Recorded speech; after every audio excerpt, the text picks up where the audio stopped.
Ladies and gentlemen, the Soul Citizens and our talented guest voice players welcome you to tonight's presentation of H.G. Wells' The War of the Worlds. This will be a reenactment of the historic 1938 radio broadcast by Orson Welles and the Mercury Theater on tonight, its 82nd anniversary. This being a charity event, all donations from tonight's performance will be for the St. Jude Children's Hospital. You can find the link posted in our chat, and we encourage you to use it and not use any of the links associated with the Soul Citizens Twitch page. And now we ask that you sit back, relax, and enjoy as we take a trip back to 1938, a time when radio was in its prime, and so were the hidden fears of many Americans. The Columbia Broadcasting System and its affiliated stations. Believed in the middle of the 20th century that human affairs were being watched keenly and closely by intelligences greater than man's. Yet, across the gulf of space on the planet Mars, intellects vast and cool and unsympathetic regarded our Earth with envious eyes, slowly and surely drawing their plans against us.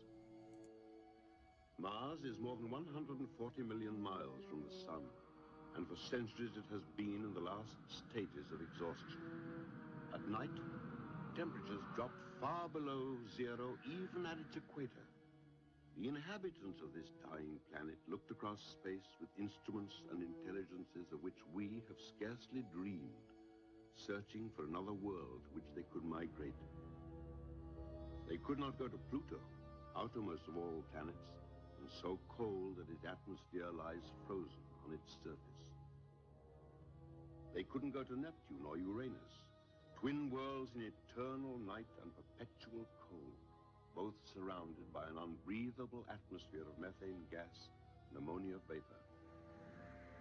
The Martians considered Saturn an attractive world with its many moons and beautiful rings of cosmic dust, but its temperature is close to 270 degrees below zero, and ice lies 15,000 miles deep on its surface. Their nearest world was giant Jupiter, where there are titanic cliffs of lava and ice with hydrogen flaming at the tops, where the atmospheric pressure is terrible, thousands of pounds to the square inch. They couldn't go there, nor could they go to Mercury, the nearest planet to the sun. It has no air, and the temperature at its equator is that of molten lead. Of all the worlds that the intelligences on Mars could see and study, only our own warm Earth was green with vegetation, bright with water, and possessed a cloudy atmosphere eloquent of fertility. It did not occur to mankind that a swift fate might be hanging over us, or that from the blackness of outer space we were being scrutinized and studied, until the time of our nearest approach to the orbit of Mars during a pleasant summer season.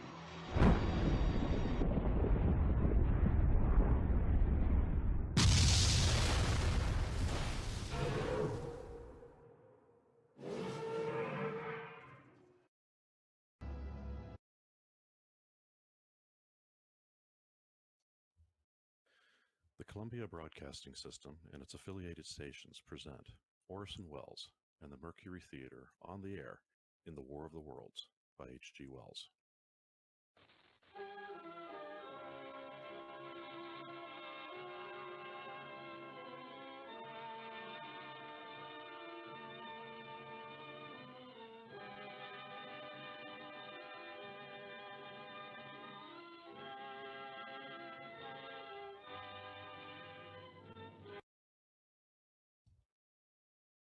Ladies and gentlemen, the director of the Mercury Theater and the star of these broadcasts, Orson Welles.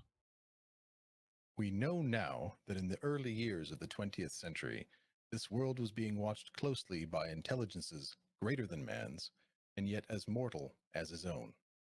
We know now that as human beings busied themselves about their various concerns, they were scrutinized and studied, perhaps almost as narrowly as a man with a microscope might scrutinize the transient creatures that swarm and multiply in a drop of water. with infinite complacence.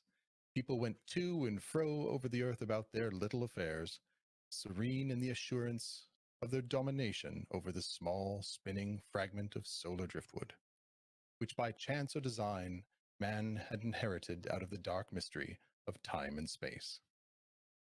Yet across an immense ethereal gulf, minds that to our minds, as ours are to the beasts of the jungle, intellects vast, cool, and unsympathetic, regarded this earth with envious eyes, and slowly and surely drew their plans against us. In the 39th year of the 20th century came the Great Disillusionment.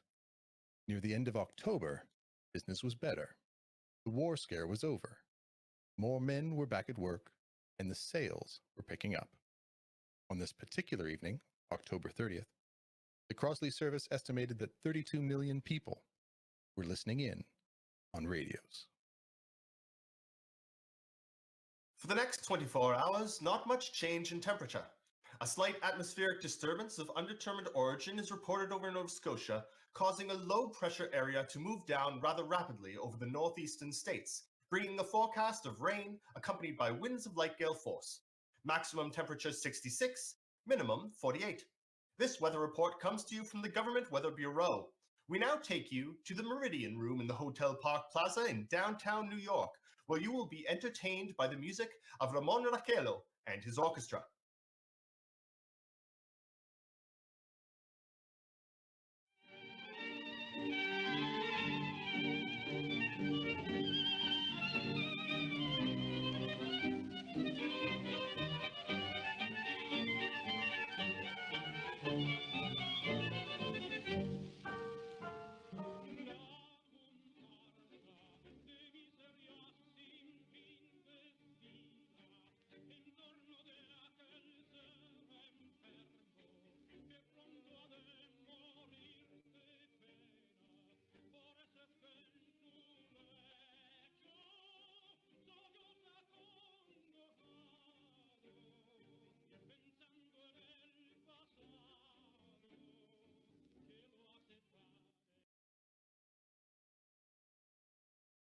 Good evening, ladies and gentlemen.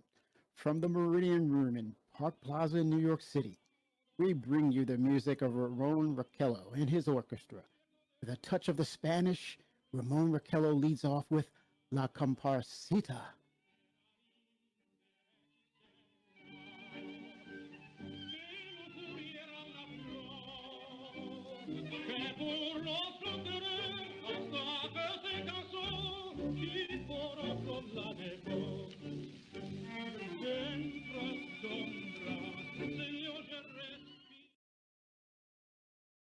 Ladies and gentlemen, we interrupt our program of dance music to bring you a special bulletin from the Intercontinental Radio News.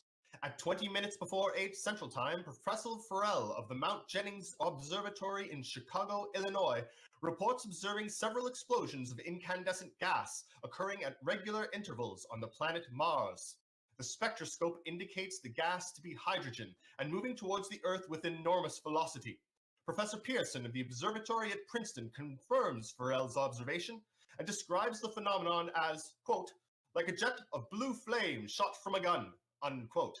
We now return you to the music of Ramon Raquello, playing for you in the Meridian Room of the Park Plaza Hotel, situated in downtown New York.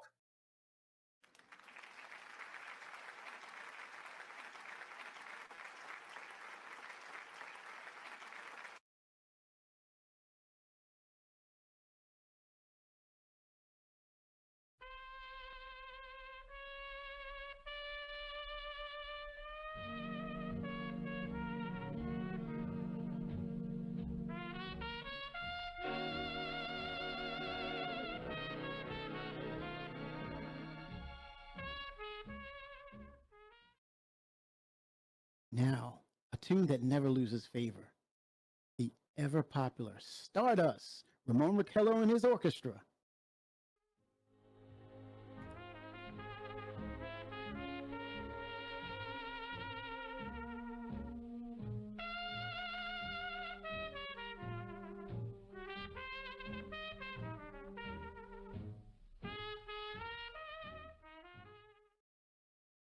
Ladies and gentlemen, Following on the news given in our bulletin a moment ago, the Government Meteorological Bureau has requested the large observatories of this country to keep an astronomical watch on any further disturbances occurring on the planet Mars. Due to the unusual nature of this occurrence, we have arranged an interview with noted astronomer Professor Pearson, who will give us his views on the event. In a few moments, we will take you to the Princeton Observatory at Princeton, New Jersey. We return you until then to the music of Ramon Raquello and his orchestra.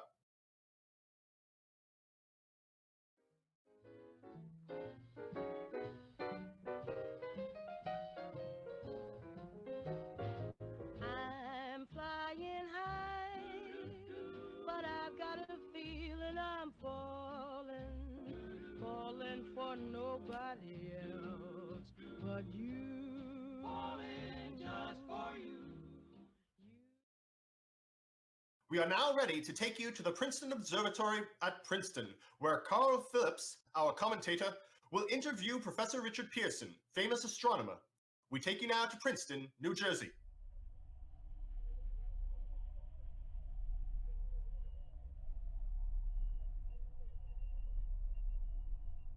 Good evening, ladies and gentlemen. This is Carl Phillips speaking to you from the observatory at Princeton. I'm standing in a large semicircular room, pitch black, except for an oblong split in the ceiling. Through this opening, I can see a sprinkling of stars that cast a kind of frosty glow over the intricate mechanisms of the huge telescope. The ticking sound you hear is the vibration of the clockwork. Professor Pearson stands directly above me on a small platform, peering through a giant lens. I ask you to be patient, ladies and gentlemen, during any delay that may arise during our interview. Besides his ceaseless watch of the heavens, Professor Pearson may be interrupted by telephone or other communications. During this period, he is in constant touch with the astronomical centers of the world. Professor, may I begin our questions? Anytime, Mr. Phillips. Professor, would you please tell our radio audience exactly what you see as you observe the planet Mars through your telescope? Nothing unusual at the moment, Mr. Phillips. A red disk swimming in a blue sea. Transverse stripes across the disk. Quite distinct now, because Mars happens to be the point nearest Earth. In opposition, as we call it.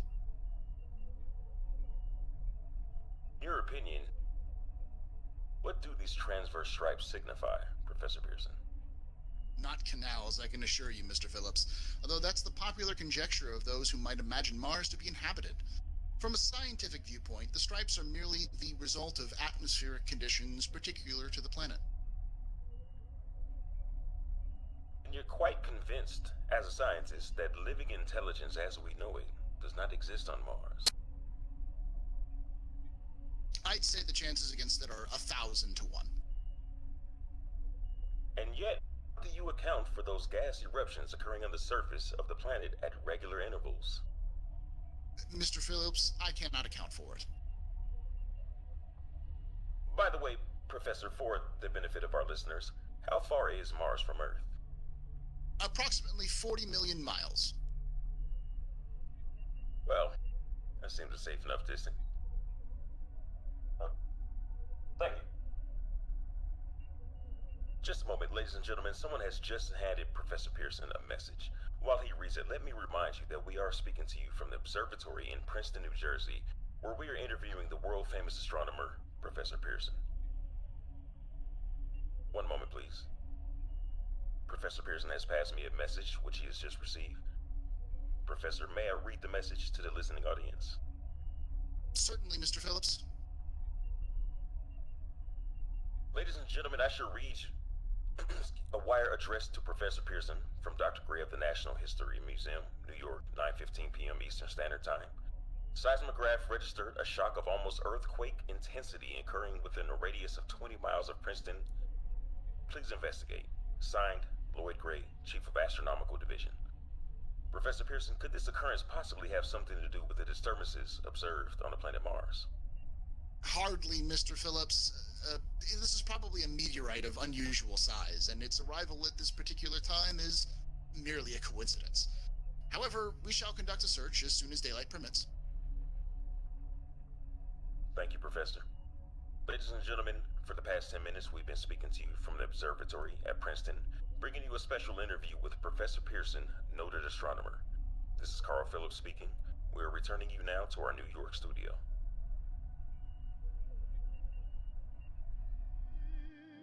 That's stellar by starlight, and not a dream. My heart and I agree. Ladies and gentlemen, here's the latest bulletin from the Intercontinental Radio News, Toronto, Canada. Professor Morse of McGill University reports observing a total of 3 explosions on the planet Mars between the hours of 7:45 p.m. and 9:20 p.m. Eastern Standard Time. This confirms earlier reports received from American observatories. Now, nearer to home, comes a special announcement from Trenton, New Jersey. It is reported that at 8:50 p.m., a huge, flaming object, believed to be a meteorite, fell on a farm in the neighborhood of Grover's Mill, New Jersey, 22 miles from Trenton. The flash in the sky was visible within a radius of several hundred miles, and the noise of the impact was heard as far north as Elizabeth. We have been dispatched a special mobile unit to the scene and will have our commentator, Carl Phillips, give you a word description as soon as he can reach there from Princeton. In the meantime, we take you to the Hotel Martinet in Brooklyn, where Bobby Millette and his orchestra are offering a program of dance music. Your wildest dream, but just so you'll get it clear, compared to my love, my dear, the Mississippi River's just a stream.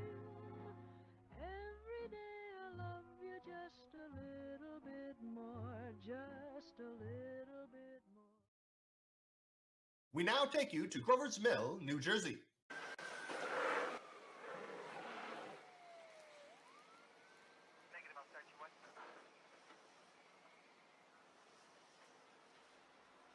Ladies and gentlemen, this is Carl Phillips again at the Wilmouth Farm, Grover's Mill, New Jersey. Professor Pearson and myself have made the 11 miles from Princeton in 10 minutes. Well, I hardly know where to begin to paint for you a word picture of the strange scene before my eyes, like something out of a modern Arabian Nights. Well, I just got here. I haven't had a chance to look around yet. I guess that's it. Yes, I guess that's the thing directly in front of me, half buried in a vast pit. Must have struck with terrific force. The ground is covered with splinters of a tree and must have struck on its way down. What I can see of the object itself doesn't look very much like a meteor, at least not like the meteors I've seen. It looks more like a huge cylinder.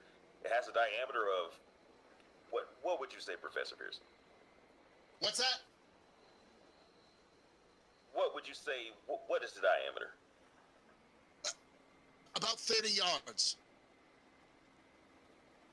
About 30 yards. The metal on the sheath is, well, I've never seen anything like it. The color is sort of yellowish white. Curious spectators now are pressing close to the object in spite of the efforts of the police to keep them back. They're getting in front of my line of vision. All right, to one side, hold back. While the policemen are pushing the crowd back, here's Mrs. Wilmoth, owner of the farm here. She may have some interesting facts to add. Mrs. Wilmoth, would you please tell the radio audience as much as you remember of this rather unusual visitor that dropped in your backyard? Step closer, please. Ladies and gentlemen, this is Mrs. Wilmoth. Well, I was listening to the radio. Closer and louder, please. Pardon me. Louder, please, and closer. Yes, sir. While I was listening to the radio and kind of drowsing, that professor fellow was talking about Mars, so I was half dozen and a half. Yes, Mrs. Wilmoth. Then what happened? As I was saying, I was listening to the radio kind of halfways. Yes, Mrs. Wilmoth, and then you saw something? Not first off, I heard something. And what did you hear? A hissing sound, like kind of like 4th of July rocket. Then what? Turned my head out the window and would have swore I was sleeping and dreaming. Yes. I seen kind of greenish streak, and then zingo! Something smacked the ground, knocked me clear out my chair. Well, were you frightened, Mrs. Wilmot? Well, I ain't quite sure. I reckon I was kind of riled. Thank you, Mrs. Wilmot. Thank you. Want me to tell you some more? No, that's quite all right. That's plenty. Ladies and gentlemen, you've just heard Mrs. Wilmot, owner of the farm where this thing is fallen. I wish I could convey the atmosphere, the background of this fantastic scene. Hundreds of cars are parked in the field in back of us. Police are trying to rope off the roadway leading to the farm. But it's no use. They're breaking right through. Cars' headlights throw an enormous spot on the pit where the objects have buried. Some of the more daring souls are now venturing near the edge. Their silhouettes stand out against the metal sheen.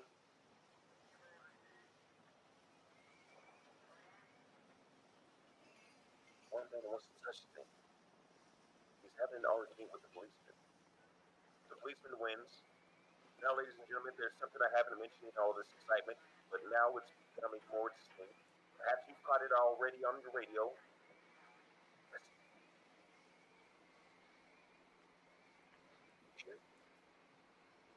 It's a curious humming sound that seems to come from inside the object. I'm moving the microphone forward. No, we're not pulled into a private place. Here now. Oh, Professor Pearson. Yes, Mr. Pierce. Yes, Mr. Phillips. Can you tell us the meaning of that scraping noise inside the thing? Possibly the unequal cooling of its surface? See, do you think it's still a meteor, Professor?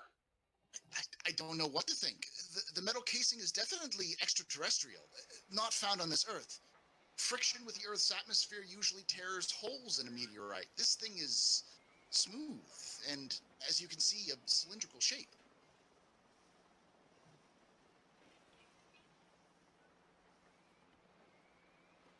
Just a minute. Something's happening. Ladies and gentlemen, this is terrific. This end of the thing is beginning to flake off. The top is beginning to rotate like a screw. The thing must be hollow.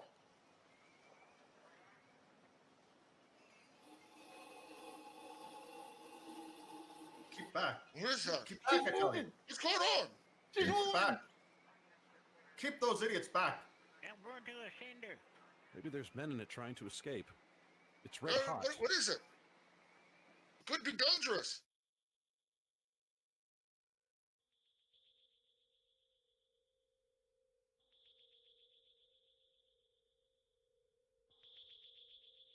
This is the most terrifying thing I've ever witnessed. Wait a minute. Someone's crawling out of the hull top.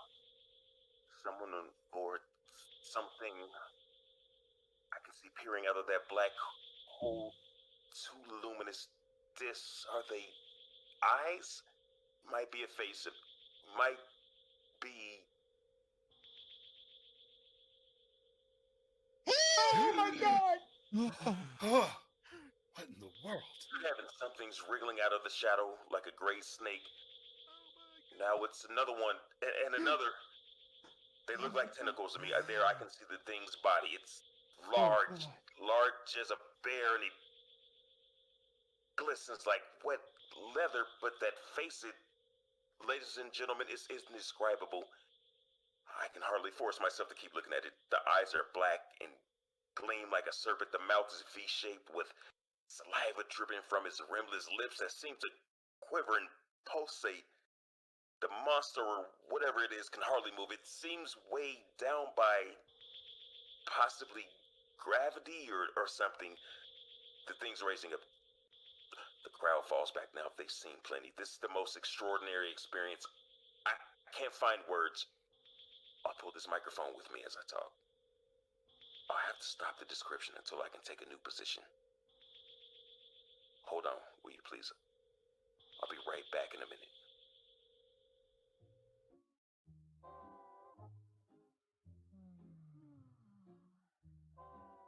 Why don't we do this more often? Why don't we? Just what we're doing tonight. What a lovely night. Gee, but it's great to get together. Ladies and gentlemen, we are currently bringing you an eyewitness account of what's happening on the Willamette Farm, Grover's Mill, New Jersey. That I'm right. Why, honey, we make each other laugh and then we make each other sing. And you can never, ever overdo a good thing. So, honey. We now return you to Carl Phillips at Grover's Mill. Ladies and gentlemen. Am I on? Ladies and gentlemen, here I am. Back of a stone wall that adjoins Mrs. Wilmot's garden. From here I get a sweep of the whole scene. I'll give you every detail as long as I can talk. As long as I can see. More state police have arrived. They're drawing up a cordon in front of the pit, about 30 of them. No need to push the crowd back now. They're willing to keep their distance. The captain is conferring with someone. We can't quite see who. Oh, yes, I believe it's Professor Pearson. Yes, it is. Now they parted. The professor moves around one side, studying the object, with the captain and two policemen advance with something in their hands. I can see it now. It's a white handkerchief tied to a pole, a flag of truce. If those creatures know what that means, what anything means. Wait, something's happening.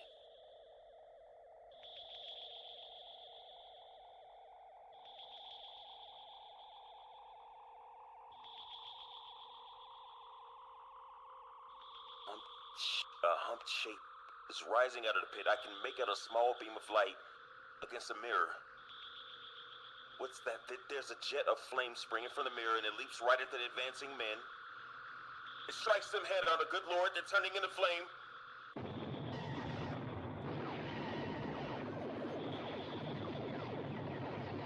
Now the whole field's caught fire.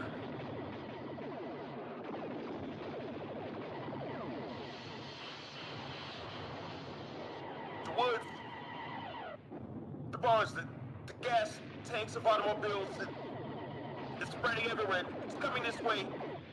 About 20 yards to my right.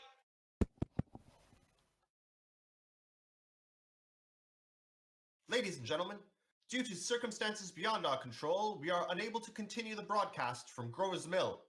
Evidently, there's some difficulty with our field transmission. However, we will return to that point at the earliest opportunity.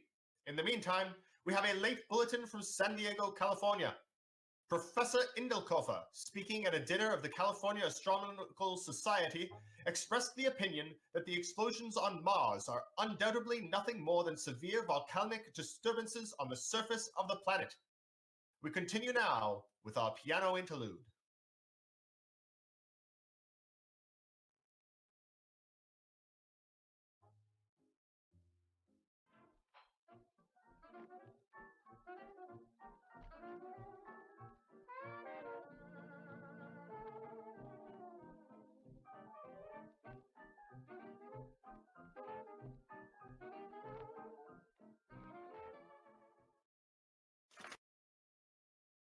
Ladies and gentlemen, I have just been handed a message that came in from Grover's Mill by telephone. Just a moment. At least 40 people, including 6 state troopers, lie dead in a field east of the village of Grover's Mill, their bodies burned and distorted beyond all possible recognition. The next voice you hear will be that of Brigadier General Montgomery Smith, commander of the state militia at Trenton, New Jersey. I've been requested by the governor of New Jersey to place the counties of Mercer and Middlesex as far as west as Princeton and east to Jamesburg under martial law. No one will be permitted to enter the area except by special pass issued by state or military authorities. 4 companies of state militia are proceeding from Trenton to Grover's Mill and will aid in the evacuation of homes within the range of military operations. Thank you.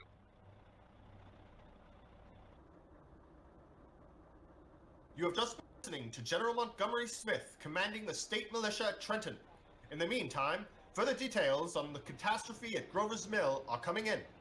The strange creatures, after unleashing their deadly assault, crawled back into the pit and made no attempt to prevent the efforts of the firemen to recover the bodies and extinguish the fire. Combined fire departments of Mercer County are fighting the flames which menace the entire countryside. We have been unable to establish any contact with our mobile unit at Grover's Mill, but we hope to be able to return you there at the earliest possible moment. In the meantime, we take you... Just one moment, please.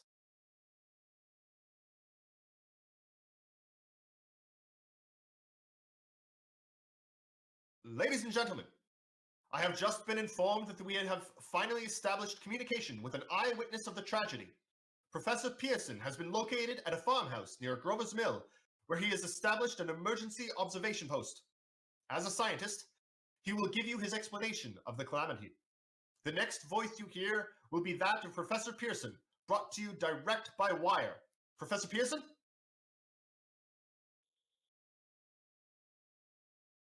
Of the creatures in the rocket cylinder at Grover's Mill, I can give you no authoritative information, either as to their nature, their origin, or their purposes here on Earth. Of their distinctive instrument, I might venture some conjectural explanation. For want of a better term, I shall refer to the mysterious weapon as a heat ray. It's all too evident that these creatures have scientific knowledge far in advance of our own. It is my guess that in some way they're able to generate an intense heat in a chamber of practically absolute non-conductivity. This intense heat they project on a parallel beam against any object they choose by means of a polished parabolic mirror of unknown composition, much as the mirror of a lighthouse projects a beam of light. That is my conjecture of the origin of the heat ray. Thank you, Professor Pearson. Ladies and gentlemen, here is a bulletin from Trenton. It is a brief statement informing us that the charred body of Carl Phillips has been identified in a Trenton hospital. Now, here's another bulletin from Washington, D.C. The Office of the Director of the National Red Cross reports 10 units of Red Cross emergency workers have been assigned to the headquarters of the state militia stationed outside of Grover's Mill, New Jersey. Here's a bulletin from State Police, Princeton Junction. The fires at Grover Mill and vicinity are now under control. Scouts report all quiet in the pit and no sign of life appearing from the mouth of the cylinder. And now, ladies and gentlemen, we have a special statement from Mr. Harry McDonald, Vice President in charge of operations. We have received a request from the militia at Trenton to place at their disposal our entire broadcasting facilities. In view of the gravity of the situation, and believing that radio has a responsibility to serve in the public interest at all times, we are turning over our facilities to the state militia at Trenton. We take you now to the field headquarters of the state militia near Grover's Mill, New Jersey.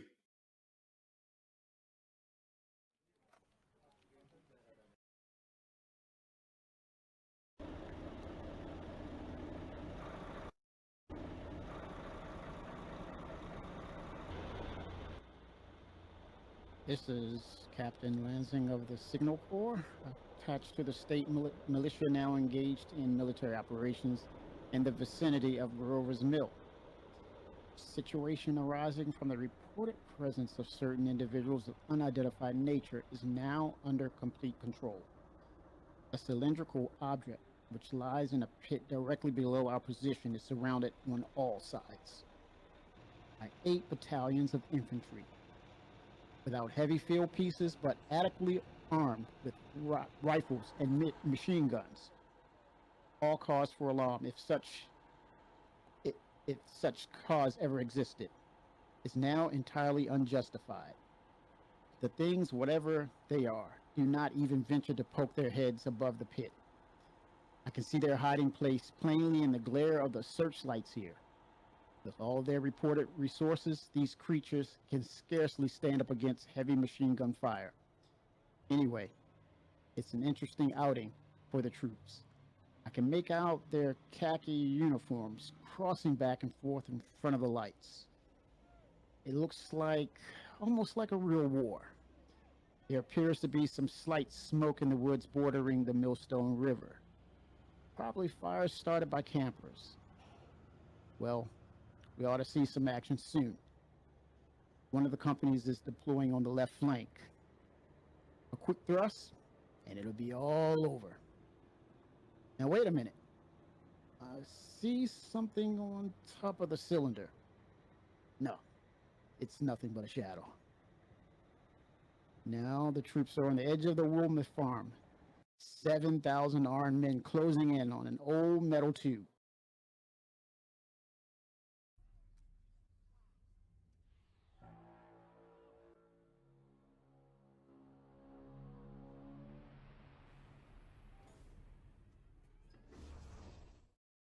Wait, that wasn't a shadow. It's something moving. Solid metal. Kind of a shield-like affair rising up out of the cylinder. It's going higher and higher. What? It's standing on legs. Actually rearing up on a sort of metal framework. Now it's reaching above the trees, and the searchlights are on. Hold on.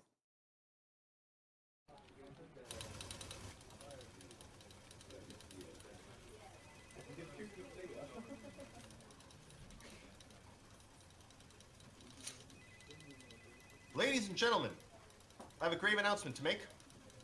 Incredible as it may seem, both the observations of science and the evidence of our eyes lead to the inescapable assumption that those strange beings who landed in the Jersey farmlands tonight are the vanguard of an invading army from the planet Mars. The battle, which took place tonight at Grover's Mill, has ended in one of the most startling defeats ever suffered by any army in modern times. 7,000 men, armed with rifles and machine guns, pitted against a single fighting machine of the invaders from Mars. 120 known survivors, the rest strewn over the battle area from Grover's Mill to Plainsboro, crushed and trampled to death under the metal feet of the monster, or burned to cinders by its heat ray. The monster is now in control of the middle section of New Jersey and has effectively cut the state through its center. Communication lines are down from Pennsylvania to the Atlantic Ocean. Railroad tracks are torn and service from New York to Philadelphia discontinued, except running some of the trains through Allentown and Phoenixville. Highways to the north, south, and west are clogged with frantic human traffic. Police and army reserves are unable to control the mad flight.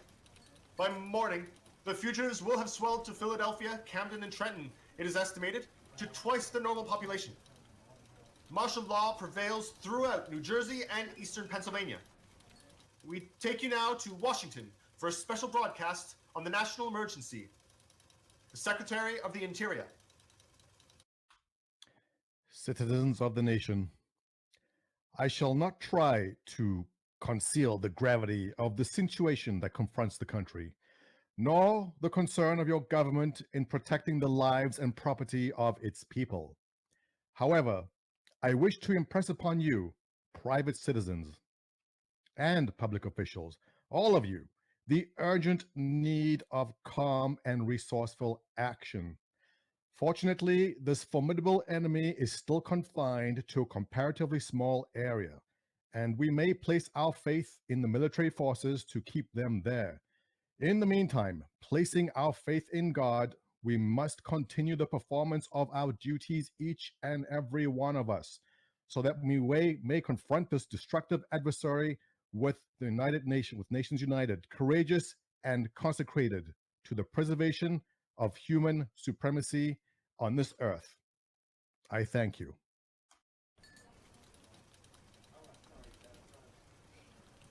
You have just heard the Secretary of the Interior speaking from Washington. Bulletins too numerous to read are piling up in the studio here. We are informed the central portion of New Jersey is blacked out from radio communication due to the effect of the heat ray upon power lines and electrical equipment. Here's a special bulletin from New York. Cables have been received from English, French, and German scientific bodies offering assistance. Astronomers report continued gas outbursts at regular intervals on planet Mars. Majority voice opinion that the enemy will be reinforced by additional rocket machines. Attempts made to locate Professor Pearson of Princeton, who has observed Martians at close range. It is feared he was lost in the recent battle. Langham Field, Virginia. Scouting planes report 3 Martian machines visible above treetops, moving north towards Somerville with population fleeing ahead of them. Heat ray not in use. Although advancing at express train speed, invaders pick their way carefully. They seem to be making a conscious effort to avoid destruction of cities and countryside. However, they stop to uproot power lines, bridges, and railroad tracks. Their apparent objective is to crush resistance, paralyze communication, and disorganize human society. Here's a bulletin from Basking Ridge, New Jersey. Coon hunters have stumbled on a second cylinder, similar to the first, embedded in the Great Swamp 20 miles south of Morristown. Army field pieces are proceeding from Newark to blow up the second invading unit before the cylinder can be opened and the fighting machine rigged. They are taking up a position in the foothills of the Watchung Mountains. Another bulletin from Langham Field, Virginia. Scouting planes report enemy machines, now 3 in number, increasing speed northward, kicking over houses and trees in their evident haste to form a conjunction with their allies south of Morristown. Machines also sighted by a telephone operator east of Middlesex within 10 miles of Plainfield. Here's a bulletin from Winston Field, Long Island. Fleet of Army bombers carrying heavy explosives flying north in pursuit of the enemy. Scouting planes act as guides. They keep the speeding enemy in sight. Just a moment, please. Just a moment. Ladies and gentlemen, we have run special wires to the artillery line in adjacent villages to give you direct reports in the zone of the advancing enemy. First, we take you to the battery of the 22nd Field Artillery, located in the Watchung Mountains.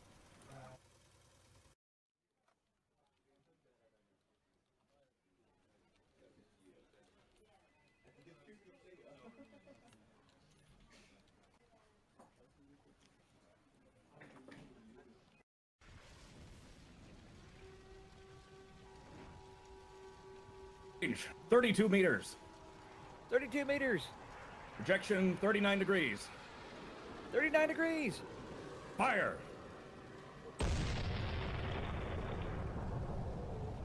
"140 yards to the right, sir."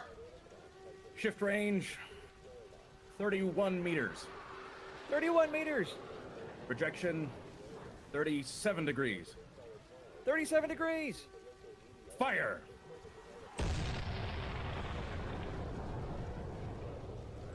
We got the tripod on one of them.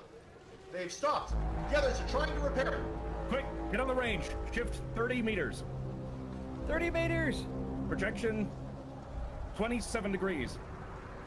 27 degrees. Fire!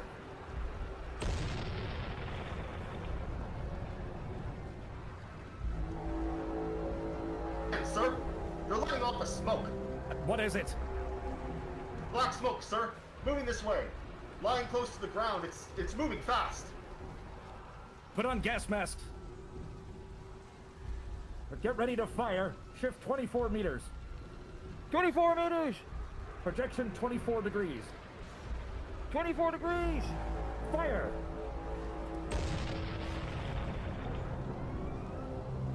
Stop, sir. The smoke's coming nearer. Get the range.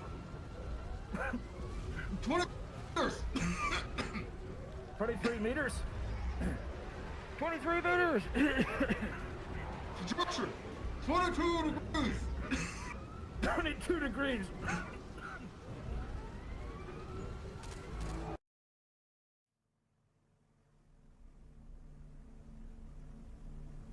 Army plane V-843 off Bayonne, New Jersey. Lieutenant Voight, commanding 8 bombers, reporting to Commander Fairfax, Langham Field. This is Voight, reporting to Commander Fairfax, Langham Field. Enemy tripod machines now in sight. Reinforced by 3 machines from the Morristown cylinder. 6 altogether. 1 machine already crippled. Believed hit by shell from Army gun from Watchung Mountains. Guns now appear silent. A heavy black fog hanging close to the earth. Of extreme density. Nature unknown. No sign of heat ray. Enemy now turns east, crossing Passaic River into the Jersey marshes. Another straddles the Pulaski Skyway. Evident objective is New York City. They're pushing down high-tension power station. Machines are close together now. We're ready to attack. Planes circling. Ready to strike. 1,000 yards and we'll be over the first. 800 yards. 600 yards.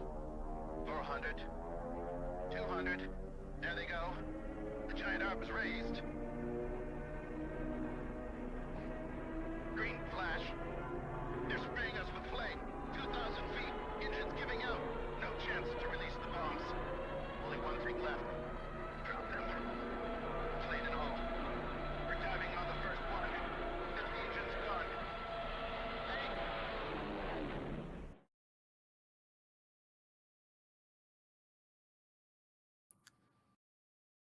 This is Bayonne, New Jersey, calling Langham Field. This is Bayonne, New Jersey, calling Langham Field. Come in, please. This is Langham Field. Go ahead. 8 Army bombers in engagement with enemy tripod machines over Jersey Flats. Engines incapacitated by heat ray. All crashed. 1 enemy machine destroyed. Enemy now discharging heavy black smoke in direction of.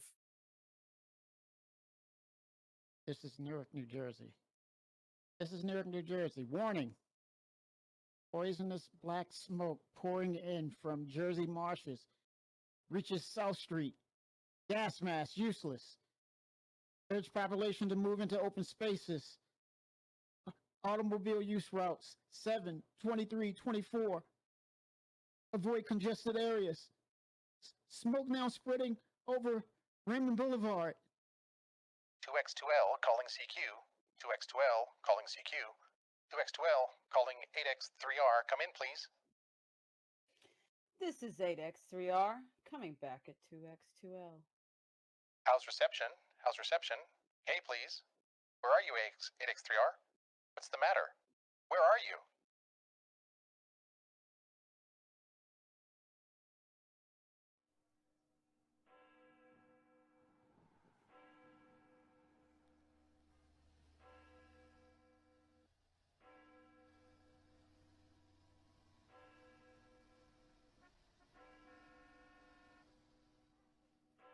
Ladies and gentlemen, I am speaking to you now from the roof of the broadcasting building, New York City.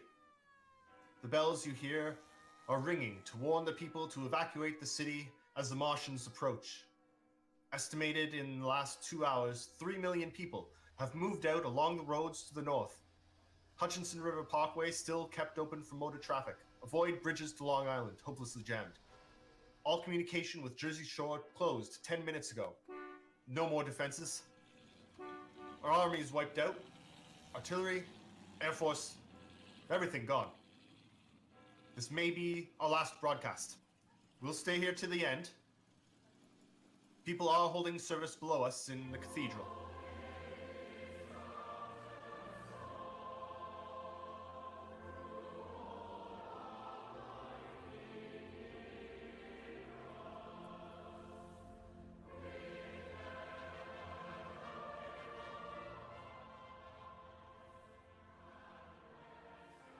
Now, I look down the harbor.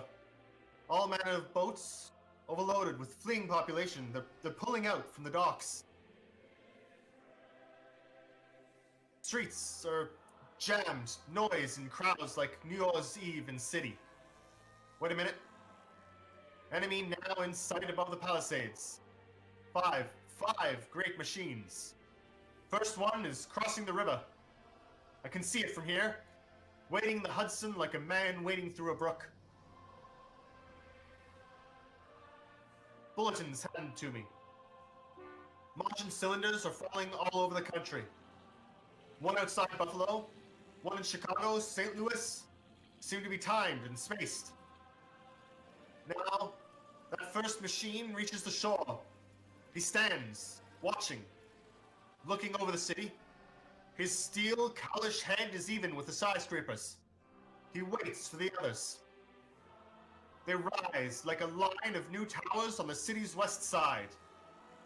Now they're lifting their metal hands. This is the end now. Smoke comes out, black smoke, drifting over the city. People in the streets see it now. They're running towards the East River, thousands of them, jumping like rats. Now, the smoke's spreading faster. It's reached Times Square. People are trying to run away from it, but it's no use. They're falling like flies. The smoke's crossing 6th Avenue, 5th Avenue.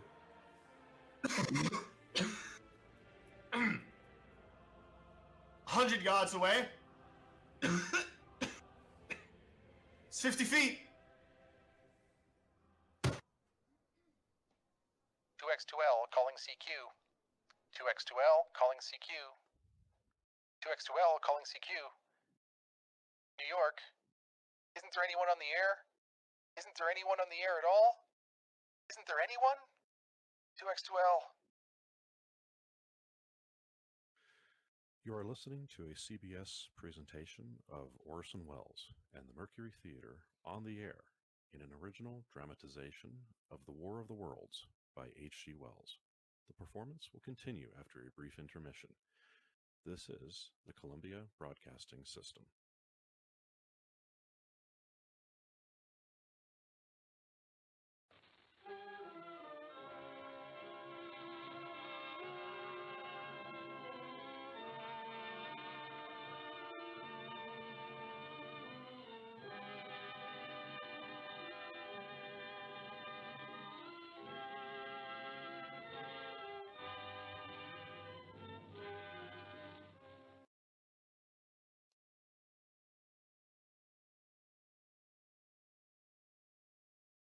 As I set down these notes on paper, I'm obsessed with the thought that I might be the last man on Earth. I have been hiding in this empty house near Grover's Mill, a small island of daylight cut off by black smoke from the rest of the world. All that happened before the arrival of these monstrous creatures in the world now seems part of another life. A life that has no continuity with the present.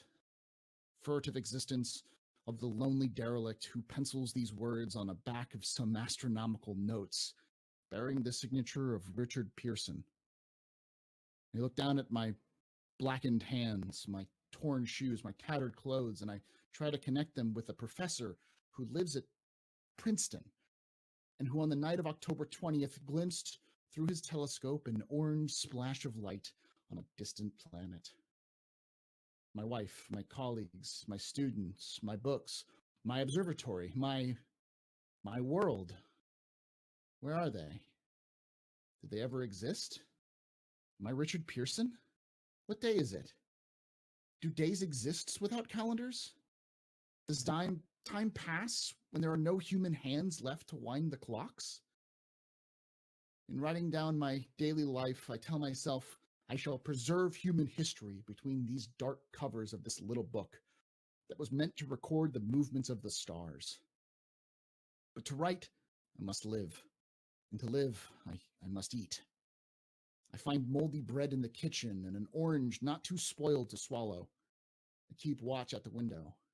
From time to time, I catch sight of a Martian above the black smoke. The smoke still holds the house in its black coil.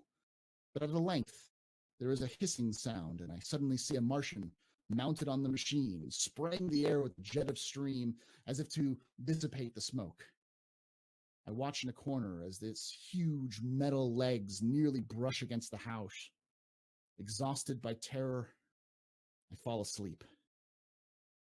It's morning. Morning. Sun streams in the window. The black cloud of gas is lifted, and the scorched meadows to the north look as though a black snowstorm has passed over them. I venture from the house. I make my way to a road. No traffic. Here and there, a wrecked car, baggage overturned, a blackened skeleton. I push north. For some reason, I feel safer trailing these monsters than running away from them. And I keep a careful watch. I have seen the Martians feed. Should one of their machines appear at the top of the trees, I'm ready to fling myself flat on the earth. I come to a chestnut tree. October chestnuts are ripe. I fill my pockets. I must keep alive. 2 days I wander in a vague northerly direction through a desolate world.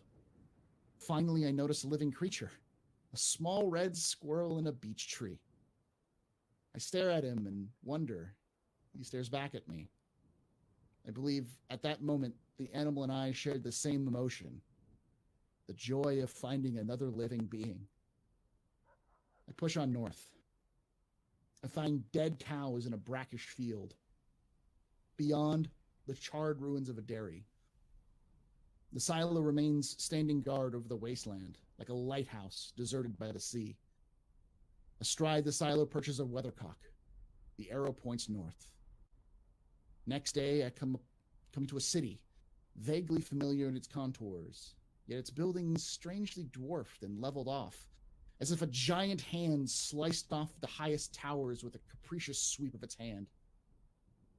I reached the outskirts. I found Newark, undemolished but humbled by some whim of the advancing Martians. Presently, an odd feeling of being watched. I caught sight of something crouching in a doorway. I made a step towards it, and it rose up and became a man. A man armed with a large knife. Stop. Where'd you come from? I come from many places. A long time ago from Princeton. Princeton, huh? It's near Grover's Mill. Yes. Grover's Mill.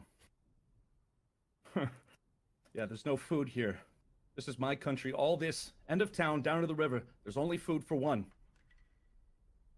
Which way are you going? I don't know. I guess I'm looking for people. What was that? Did you hear something just then? Only a bird. A live bird. You get to know that birds have shadows these days. Say, we're in the open here. Let's crawl into this doorway and talk. Have you seen any Martians? Nah, they've gone over to New York. At night, the sky is alive with their lights, just as if people were still living in it. By daylight, you can't see them. Now, 5 days ago, a couple of them carried something big across the flats from the airport. I believe they're learning how to fly. Fly? Yeah, fly. And it's all over with humanity. Stranger, there's still you and I, 2 of us left. They got themselves in solid. They wrecked the greatest country in the world. Those green stars, they're probably falling somewhere every night. They've only lost one machine. There isn't anything to do. We're done. We're licked. Where were you? You're in a uniform. Yeah, what's left of it. I was in the militia. National Guard. That's good. Wasn't any war any more than there's a war between men and ants. And we're eatable ants. I found that out. What will they do with us? I've thought it all out. Right now, we're caught as we're wanted. The Martian only has to go a few miles to get a crowd on the run, but they won't keep doing that. They'll begin catching us systematic-like, keeping the best and storing us in cages and things. They haven't begun on us yet. Not begun? Not begun. All that's happened so far is because we don't have sense enough to keep quiet. Bothering them, guns and such, and losing our heads and rushing off in crowds. Now, instead of rushing around blind, we've got to fix ourselves up. Fix ourselves up! According to the way things are now, cities, nations, civilization, progress, done. But if that's so, what's there to live for? Well, there won't be any more concerts for 1 million years or so, and no nice little dinners at restaurants. If it's amusement you're after, I guess the game's up. And what is there left? Life. That's what. I want to live. Yeah, and so do you. We're not going to be exterminated, and I don't mean to be caught either, and tamed and fattened and bred like an ox. What are you going to do? I'm going on. Right under their feet. I got a plan. We as men are finished. We don't know enough. We got to learn plenty before we get a chance. We've got to live and keep free while we learn, see? Thought it all out, see? Tell me the rest. Well, it isn't all of us that were made for wild beasts, and that's what it's got to be. That's why I watched you. I watched you. All these little office workers that used to live in these houses, they'd be no good. They haven't any stuff to them. They just used to run off to work. I've seen hundreds of them running wild to catch their commuter train in the morning for fear they'd get canned if they didn't. Running back at night afraid they won't be in time for dinner. Lives insured and a little invested in case of accidents. Yeah. And on Sundays, what about the hereafter? The Martians will be a godsend for those guys. Nice roomy cages, good food, careful breeding, no worries. Yeah, after a week or so chasing about the fields on empty stomachs, they'll come. And be glad to be caught. Thought it all out, haven't you? You bet I have. And that isn't all. These Martians will make pets of some of them. Train them to do tricks. Who knows? Get sentimental over the pet boy who grew up and had to be killed. Yeah. And some. Maybe they'll train to hunt us. No, that's impossible. No human being. Yes, they will. There's men who will do it gladly. If one of them ever comes after me, why... In the meantime, you and I and others like us, where are we to live when the Martians own the Earth? I've got it all figured out. We'll live underground. I've been thinking about the sewers. Under New York are miles and miles of them. The main ones are big enough for anybody. Then there's cellars, vaults, underground storerooms, railway tunnels, subways. You begin to see, eh? We'll get a bunch of strong men together. No weak one. That rubbish out. And you meant me to go? I gave you a chance, didn't I? We won't quarrel about that. Go on. And we've got to make safe places for us to stay and see. Got all the books we can, science books. That's where men like you come in, see? We'll raid the museums, we'll even spy on the Martians. It may not be so much we have to learn before. Listen, just imagine this. If 4 or 5 of their own fighting machines suddenly start off, heat rays right and left, and not a Martian in them. Not a Martian in them, but men. Men who have learned the way how. May even be in our time. Gee, imagine having one of them lovely things with its heat ray, wide and free. We'd turn it on Martians, we'd turn it on men. We'd bring everyone down on their knees. That's your plan? Yeah, you and me. And a few more of us. We'd own the world. I see. Hey, what's the matter?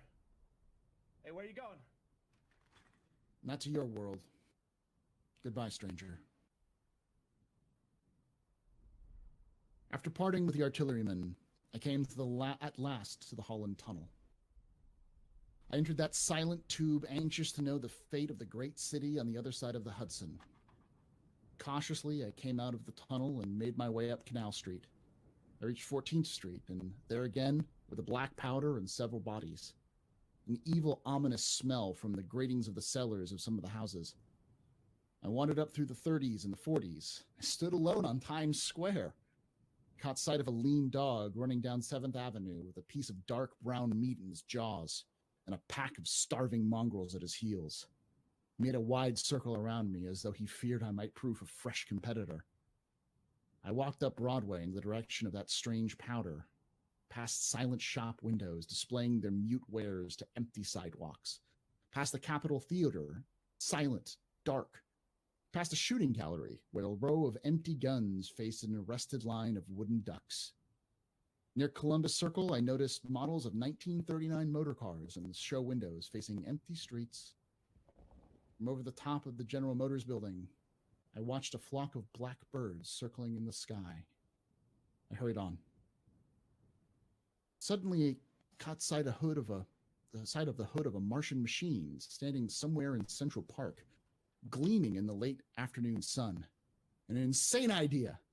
I rushed recklessly across Columbus Circle into the park. I climbed a small hill above the pond at 16th Street.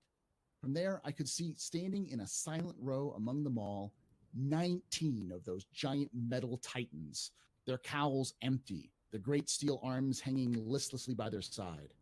I looked in vain for the monsters that inhabited those machines. Suddenly, my eyes were attracted to the immense flock of black birds that hovered directly below me. They circled to the ground, and there before my eyes, stark and silent, lay the Martians, with the hungry birds pecking and tearing brown shreds of flesh from their dead bodies. Later, when their bodies were examined in the laboratories, it was found that they were killed by putrefactive and diseased bacteria against which their systems were unprepared, slain, after all of men's defenses had failed, by the humblest thing that God in his wisdom put upon this earth. Before the cylinder fell, there was a general persuasion that through all the deep space, no life existed beyond the petty surface of our minute sphere. Now we see further, Dim and wonderful is the vision I have conjured up in my mind of life spreading slowly from this little seedbed of the solar system throughout the inanimate vastness of sidereal space. That is a remote dream. It may be that the destruction of the Martians is only a reprieve. To them, and not to us, is a future ordained, perhaps. Strange it now seems to sit on my peaceful study in Princeton. Writing down this last chapter of the record began at a deserted farm in Grover's Mill. Strange to see from my window the university spires dim and blue through an April haze. Strange to watch children playing in the streets. Strange to see young people strolling on the green, where the new spring grass heals the last black scars of a bruised earth. Strange to watch the sightseers enter the museum, where the disassembled parts of a Martian machine are kept on public view. Strange when I recall strange when I recall the time I first saw it. Bright, clean-cut, hard, and silent, under the dawn of that last great day.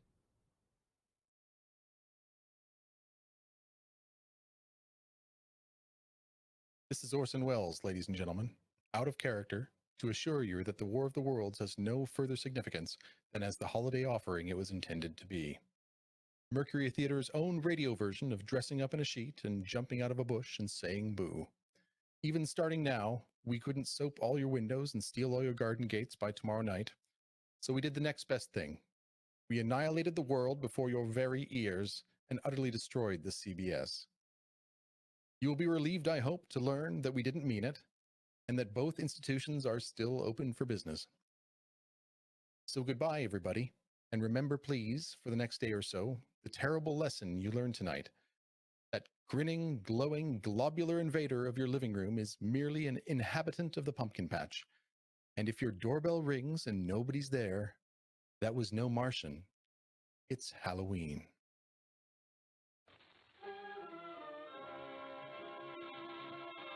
Tonight, the Columbia Broadcasting System and its affiliated stations coast to coast have brought you The War of the Worlds by H.G. Wells, 17th in its weekly series of dramatic broadcasts featuring Orson Welles and the Mercury Theater on the air. Next week, we present a dramatization of 3 famous short stories. This is the Columbia Broadcasting System. We'd like to thank all of you for joining us tonight for our presentation of Orson Welles' 1938 radio broadcast adaptation of H.G. Wells' The War of the Worlds. We want you to stick around because we want to thank all of our players here tonight, and we ask that they would each introduce themselves in alphabetical order, and it's going to be followed up by a very special guest that you want to stick around for. So we'll start out with Buster. Buster, could you let everybody know who you are and where they can find you? Yes, my name is Buster the Destroyer. You can find me here on Twitch, twitch.tv Buster the Destroyer, or you can find me on Twitter, Buster Destroyer as well as Instagram. And thank you so much for having me, guys. I really had a good time, and I really did my hair for you guys. So. It looks really good. Thank you. Thank you, guys. Cap? Hey, I'm CaptainRichard. You can find me here at Twitch, at twitch.tv/CaptainRichard. And first and foremost, I want to say thanks to Griffin and Fastcart for putting this together, because this was really awesome. It's very fun. Thank you. Dig. Did we lose Dig that? We may have to come back to him. Boy, oh, there he is. You know me, a.k.a. Mr. Turn Down Service. Very happy to be here with you guys. Y'all gonna have to jump on one of my videos, man. Y'all so talented. All right, David. I'm David, or Eris, or who knows, whatever I get called nowadays. Whatever you want to call me, really. I can be found over on Twitter, I guess, and twitch.tv/relay_SC. I represent Relay, which, yeah, follow us there. And yeah, to echo what CaptainRichard said, seriously, this was amazing fun to put on. Thank you, Griffin and Fastcart. You guys did a great job, and thank you to everyone that was listening for well, listening. Yeah. Okay, Jorunn. Did we lose Jorunn? I think he's sorry. Oh, there he is. Sorry, I was muted there. I've been frozen and muted. No, I wanted to thank you guys and thank everybody. Appreciate being a part of this amazing recreation of Orson Welles' storied broadcast. Thanks so much, Griffin. You can find me at Twitch, Jorunn SC, and also I broadcast on Wednesdays with StimCitizen on the Yacht Club BC for Bar Citizen. We are your weekly virtual Bar Citizen, and we've had many of our co-hosts here on the show, and love to have everybody come by. Thanks so much. Loic. Thanks, Griffin. I'm Loic Ferris. You can find me here on twitch.tv/Loic Ferris. Fun experience. Thanks for inviting me, guys. I appreciate it. It was a good time. Kimmy. Griffin Gaming RPG, Fast Card, thank you for the invite. Guys, that's all in this panel. Thank you. This was great. This was awesome. Wonderful time. You can catch me streaming on twitch.tv, Kimmy65, and I'm gaming, playing music, having fun. So, yeah, this was great. Montoya. Me? Oh. Great work, Fastcart and Griffin and all the guys at Soul Citizen. What a pleasure to be here with you all tonight. YouTube.com/Test Squadrons, where you can find me. Thank you very much for the huge donations from everyone watching. Chat, you were great. Thank you once again. Let's do it again sometime. Like and subscribe. Paul.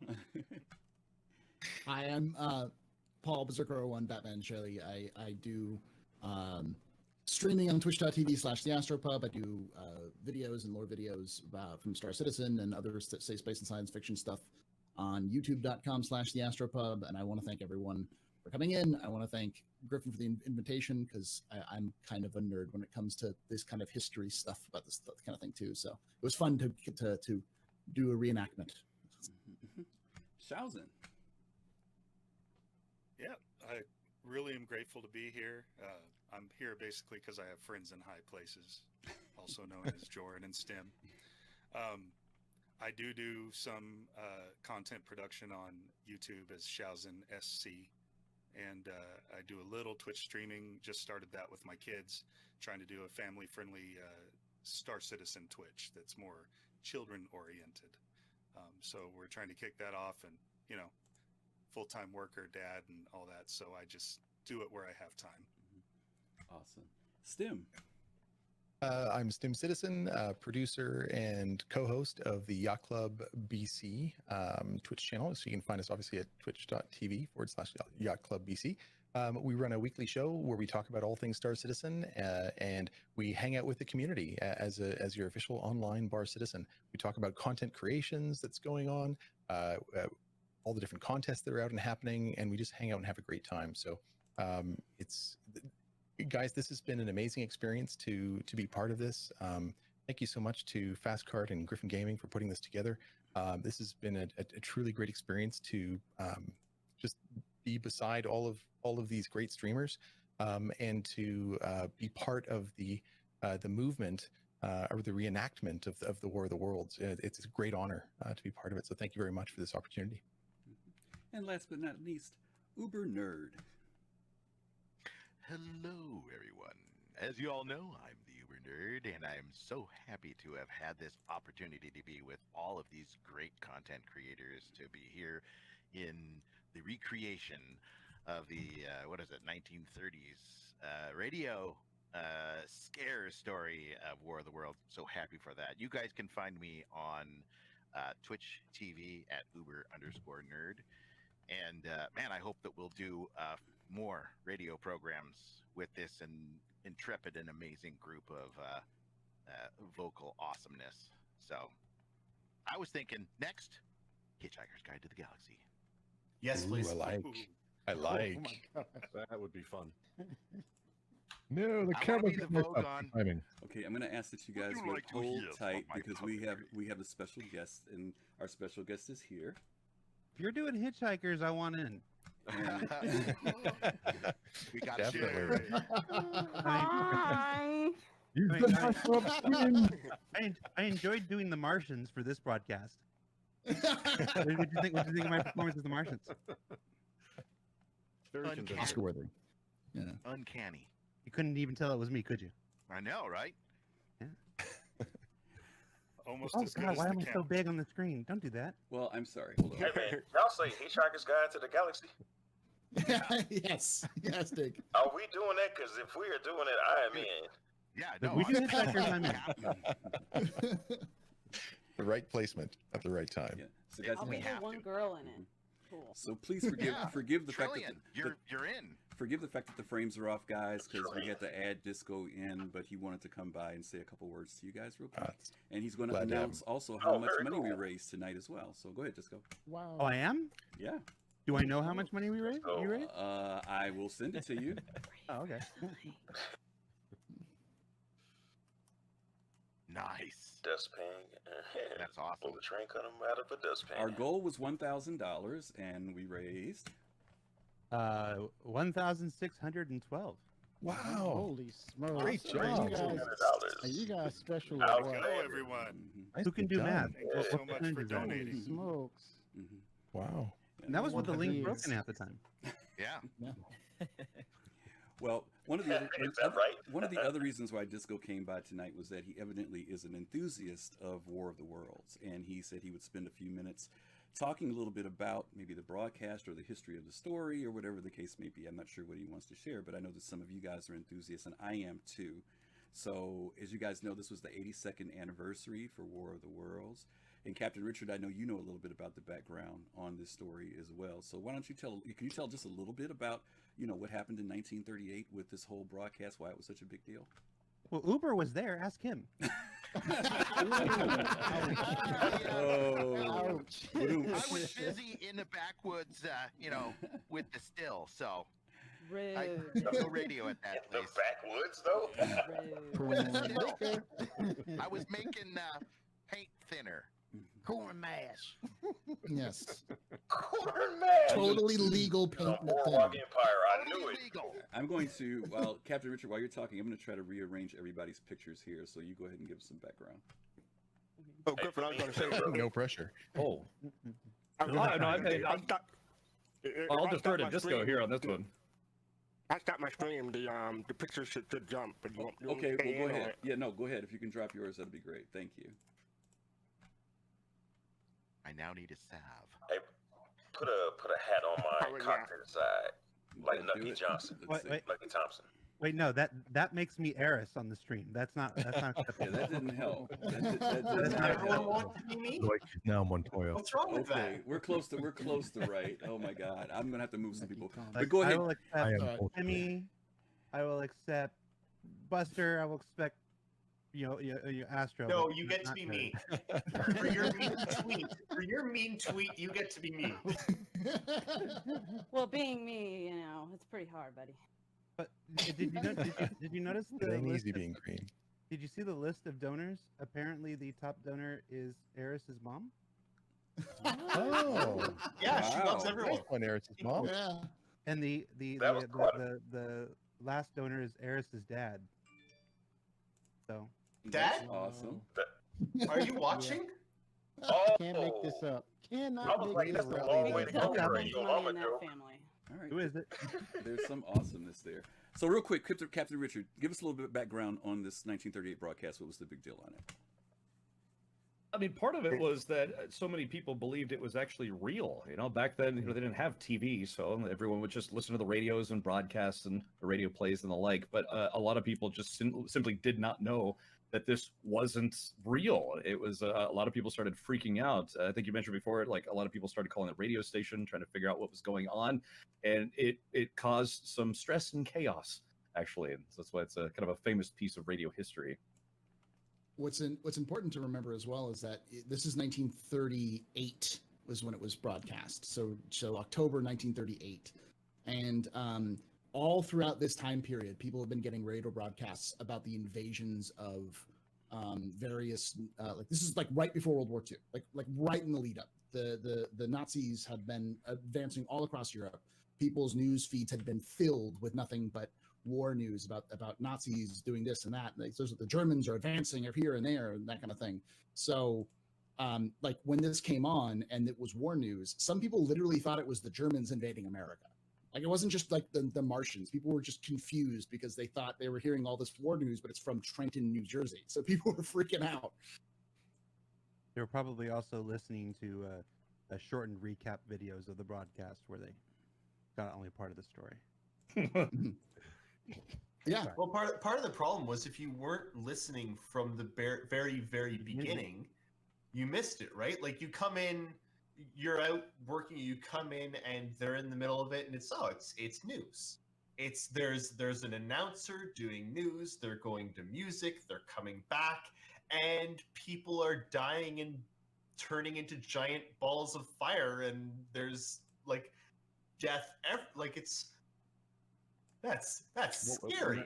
Imagine tuning in right before that plane is about to fly right into one of the the Martian tripods. I mean, that scared the crap out of you. Or when the pod first opens and they roast like a battalion of policemen and innocent bystanders, and only a couple people survive out of hundreds, like, and you don't know that it's a joke because the radio gives you news. Another interesting point of the broadcast, I think when we did the rehearsals, Griff, didn't you mention this, that it was such a state of panic that the broadcast or the radio station made Orson Welles do an intermission or something between? Well, you guys, there are people around. Yeah.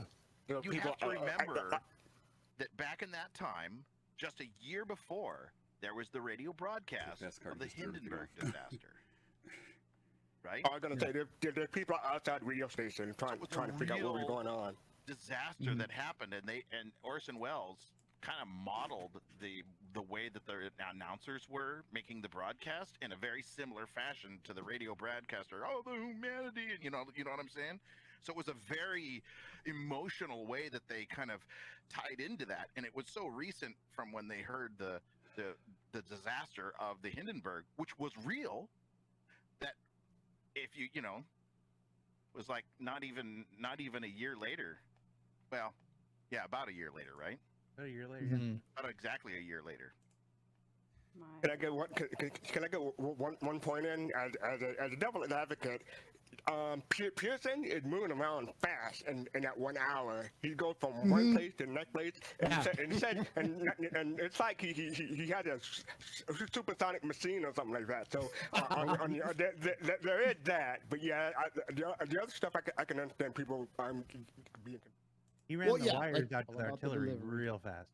Yeah. But again, it's like nowadays, I know a lot of people have, say, CNN on TV in the background as background noise, right? So you've got this radio broadcast in the background, and then you hear, like, starting with they're roasting people. That's where you come, like, depending on where you come in and where you start paying attention, holy shit.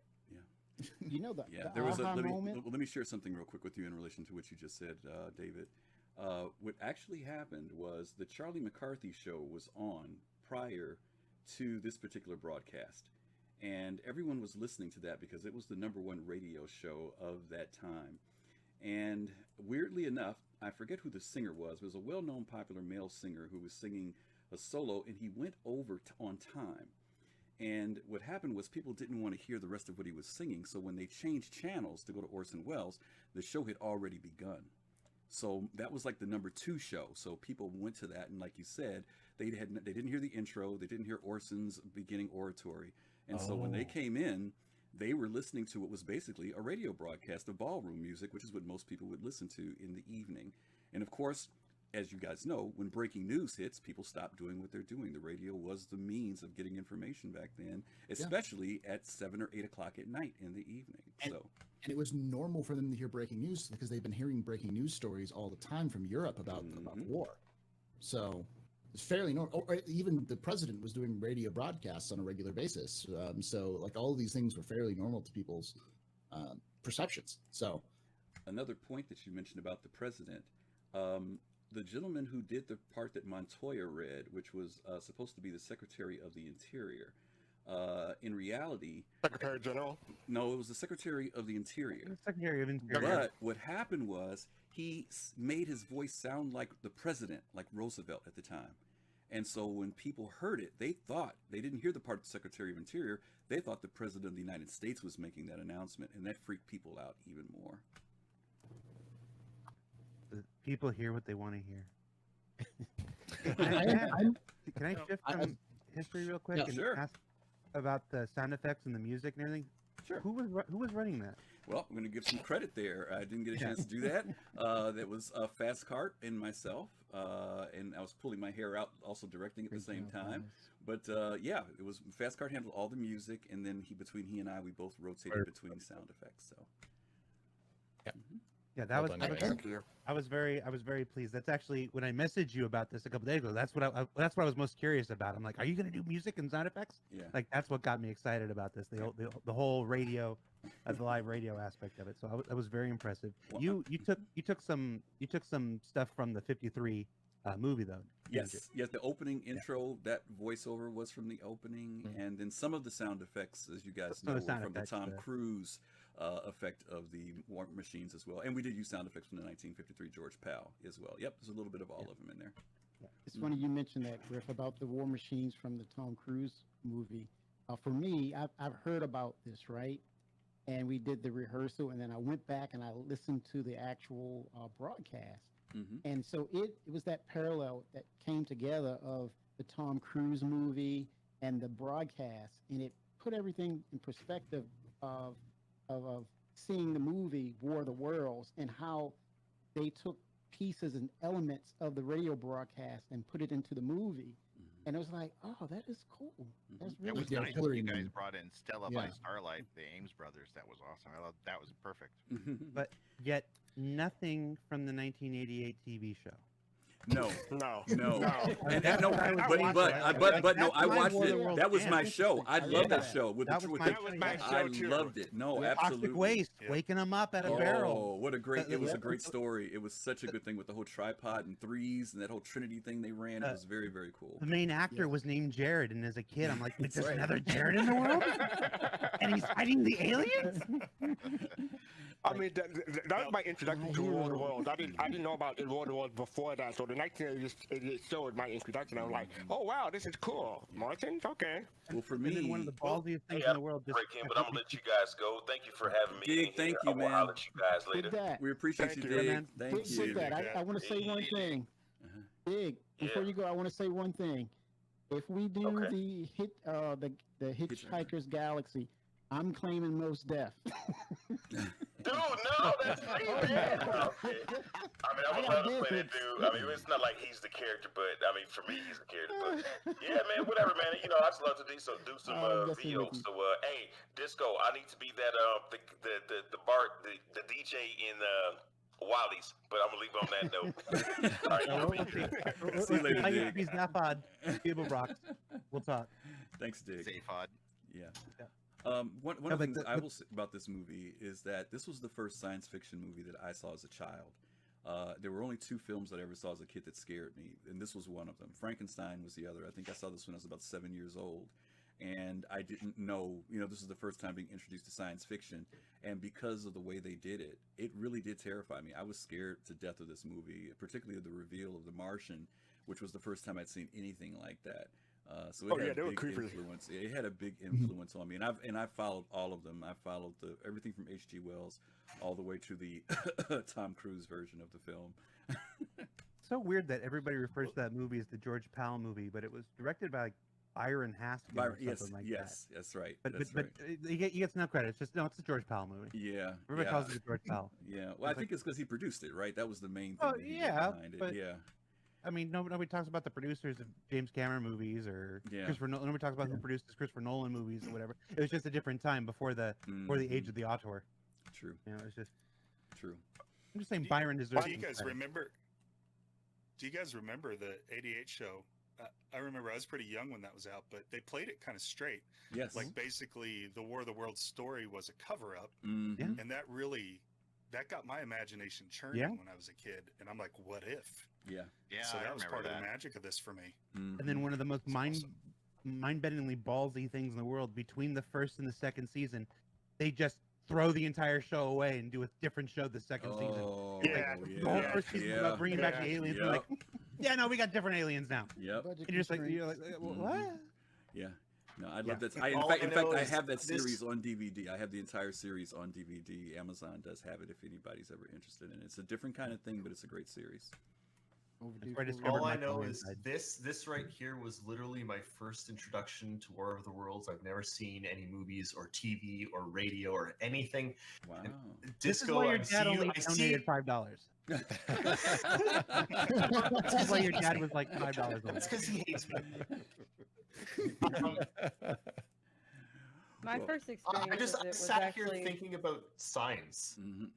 Was it Signs, that stupid movie where the aliens get killed by water? Oh God, you're way many years later, but yes, that was Signs. Yeah. What were you gonna say, Buster? My first introduction to it was actually through my great grandmother, who had actually heard the live broadcast at the time. Oh. Wow. She was taking care of her siblings, and they all freaked out, to say the least, when they heard. You know, they were all little kids. They were very poor, but they had. She took care of all her siblings. So. Was she one of the ones that fell for it thinking it was real? I think she was like a teenager, and she kind of, from the way she used to describe it, is she kind of like encouraged her siblings to think it was real. But you know, she might just be like covering for the fact that she thought it was real too. But you know, it was. And then later on, she became a riveter during World War II. So like, she was really into planes and science fiction and things like that. Yeah, my first introduction to War of the Worlds was in the 70s, and I think it was on TV, and I watched the 1953 movie with the flying spaceships with the periscope and the green thing in front, and I mean, I was a little kid, and that was so scary. Well, you know, it's funny you mentioned that movie because when I was a kid, Explorers came out. And there's a scene when one of the main actors is waking up and you hear the heat rays going off in the background, and it shows the television set for a minute. And when I was a kid, I had this older cousin living with me who worked at Blockbuster Video. Remember when that was a thing?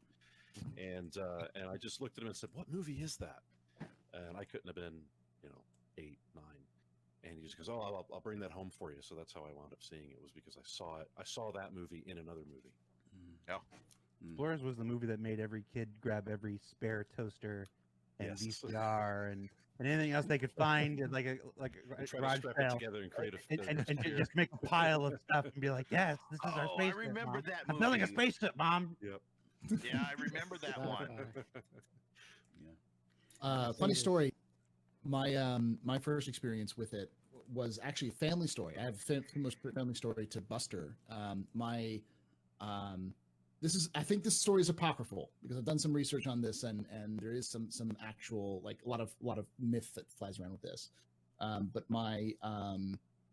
the story goes that my grandfather's roommate, because my grandfather was in the military college, he was at Virginia Tech. He was one of the Corps of Engineers in Virginia Tech, so he was in ROTC.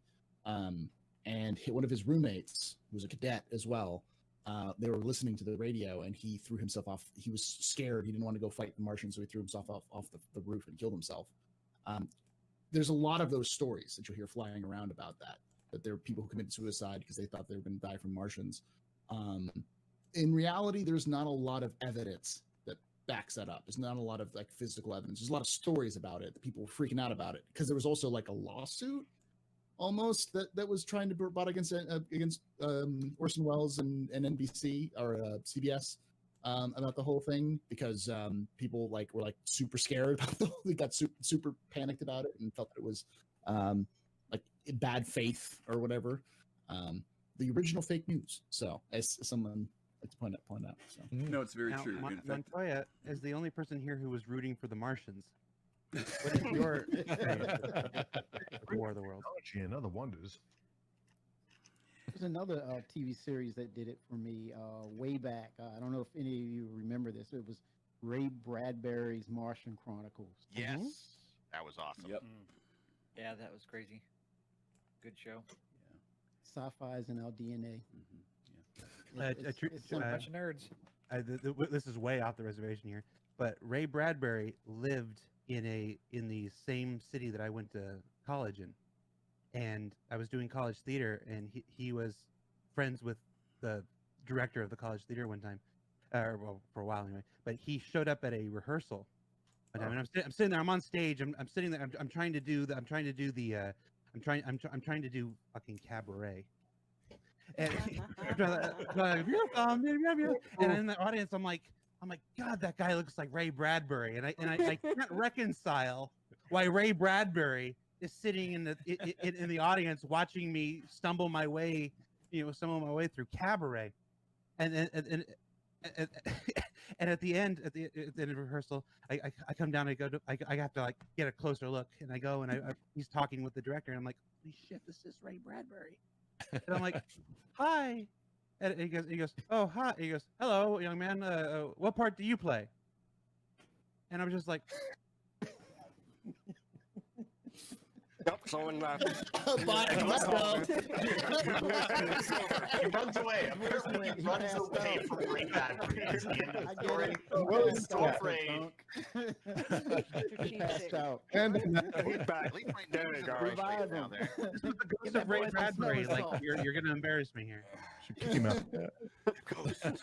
It's not the ghost of Ray Bradbury. Come.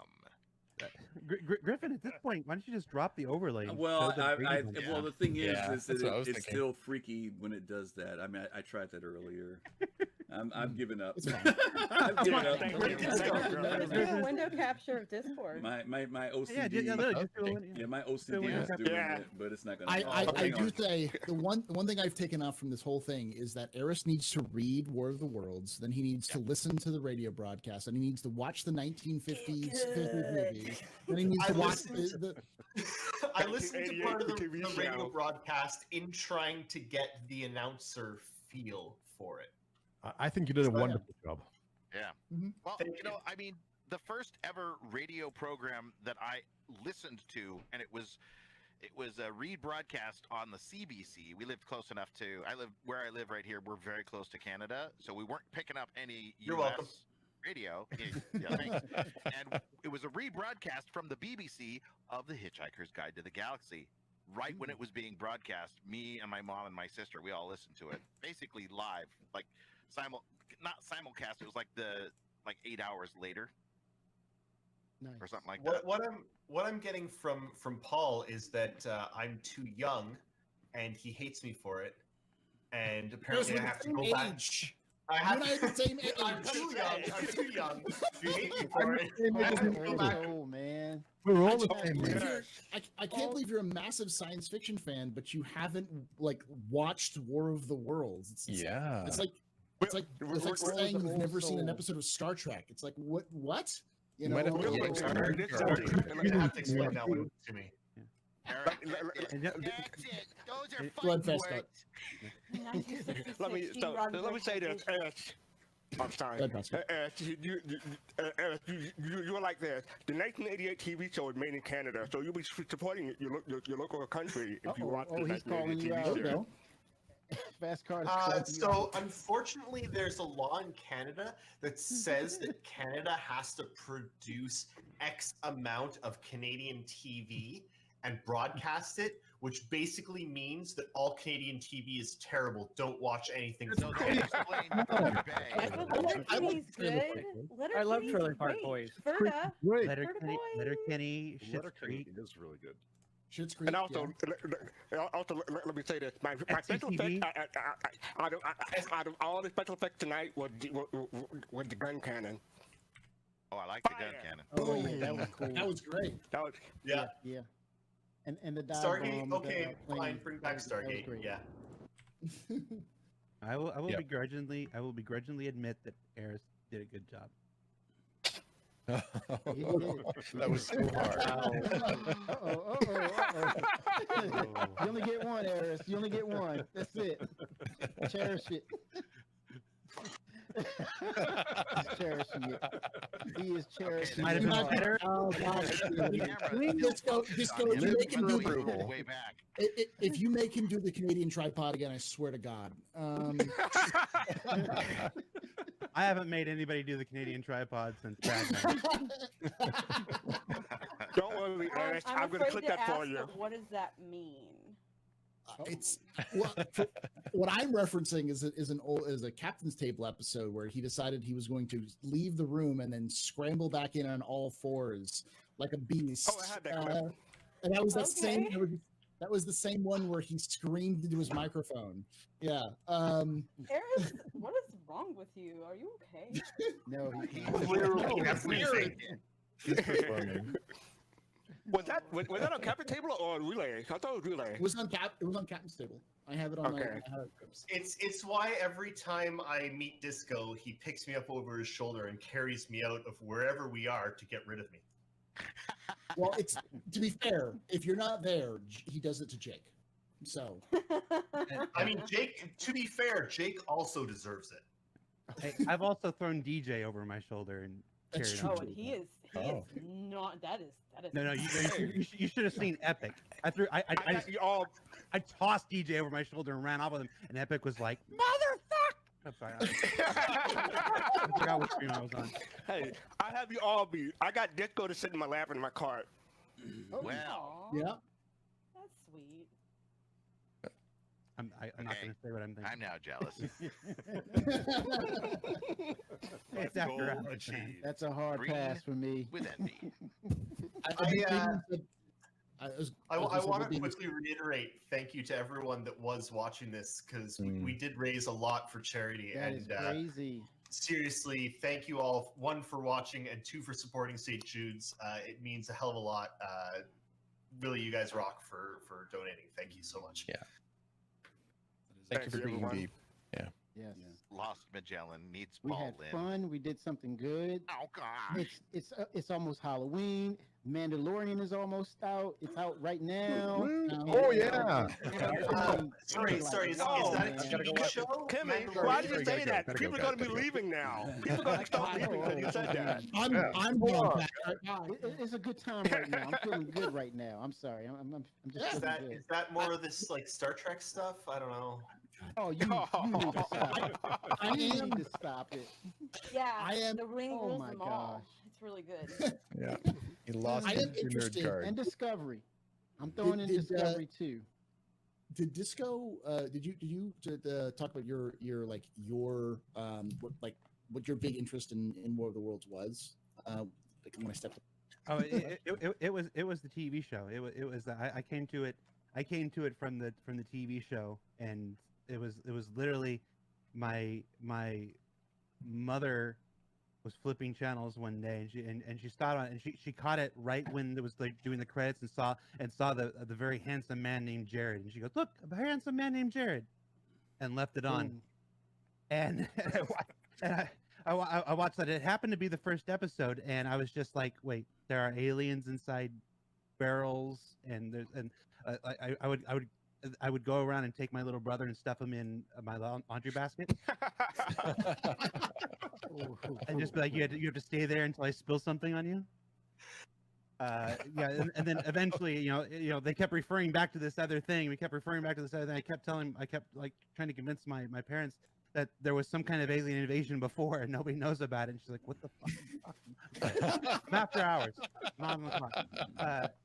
And eventually they figured out that it was the movie that they were talking about. So then we, you know that time where you get to go to in ye old days, if there's any young people watching, it used to be that your parents would take you on a Friday night to the video store, and you'd get to pick one video, and your brother would get to pick one video, and that was the video you had to watch for the entire weekend. Like that was it. There was no DVR, there was no on demand, no nothing. And so we made a mad search through the video looking for this movie, looking for the movie that was War of the Worlds, and we discovered that and Batman. It was 89 at this point, and I had to convince my brother to get Batman so I could get War of the Worlds, because I wasn't going to pass up Batman. on VHS, I mean, which was big at that time. whoever passed And I'm the like, I Batman. Was that need the you to Michael pick Keaton one? Batman. I need you to pick Batman so I can get War of the Worlds. And he wanted something dumb. I can't remember what he wanted, but it was Ghost just or something like that. But eventually I got him convinced, and it was a pretty good weekend. Disco, you make a good point about the video, going to the video store, and it made me think of those days where I went to a video store and it was kind of like a hit or miss. If you pick something and you're not sure about it, it was a hit or miss. So my thing was, if it's sci-fi, I'm watching it. I'm good. Yeah, that was And he left the again. way it was.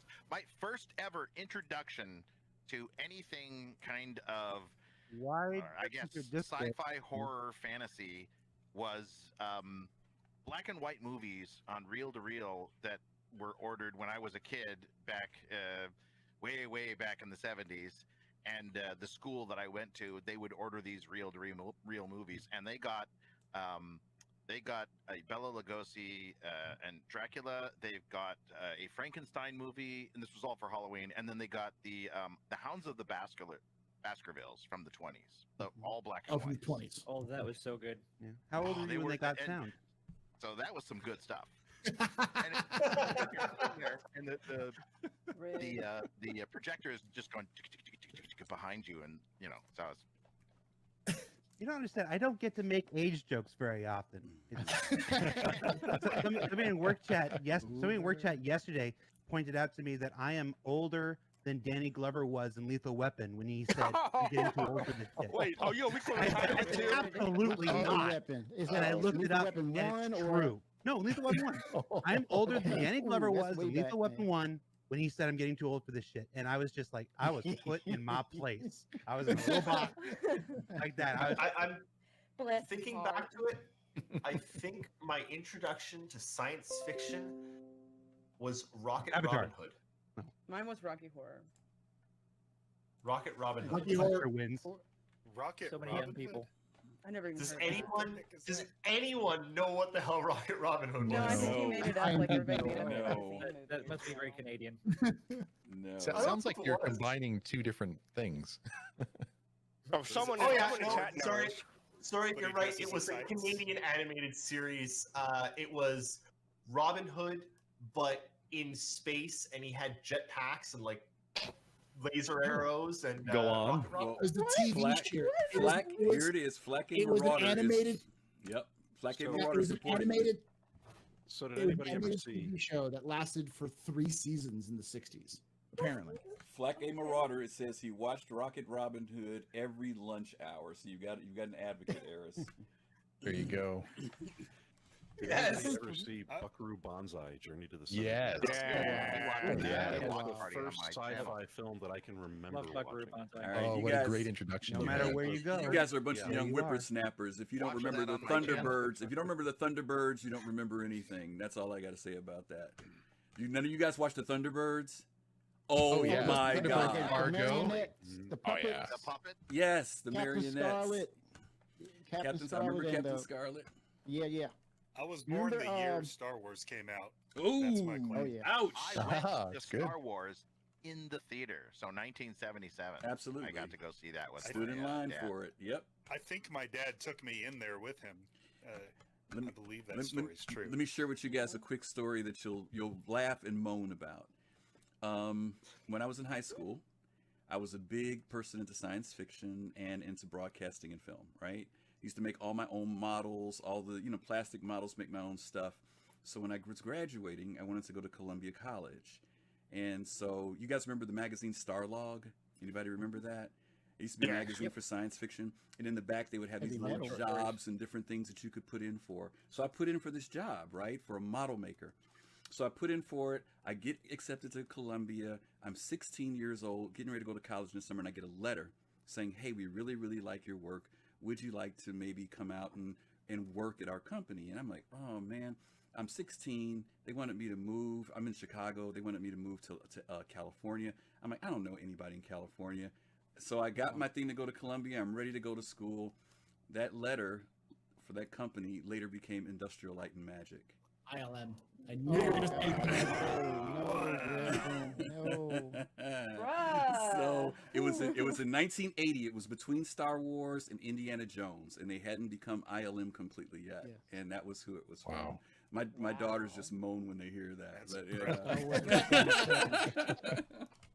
And Indiana was what 80, 81.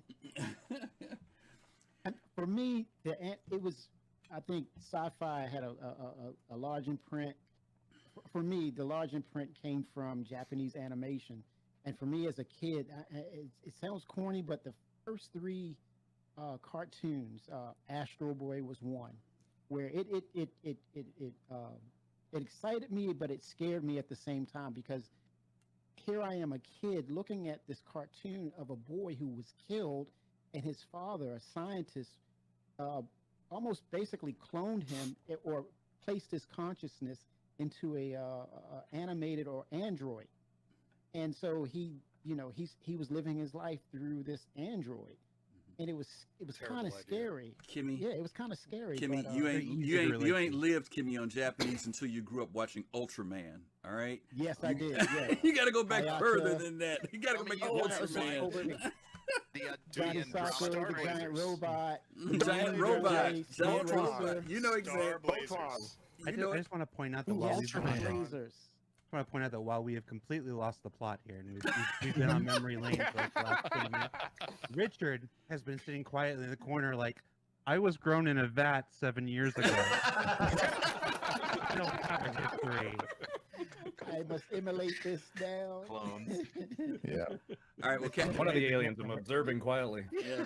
Captain Richard, seriously, I know you're a big alien. Beard is still so dark. Yeah, It's Captain like, Richard, I'm only 7. He's among us. Captain Richard, you are side of the galaxy. Do you guys think that's probably something we could plan for?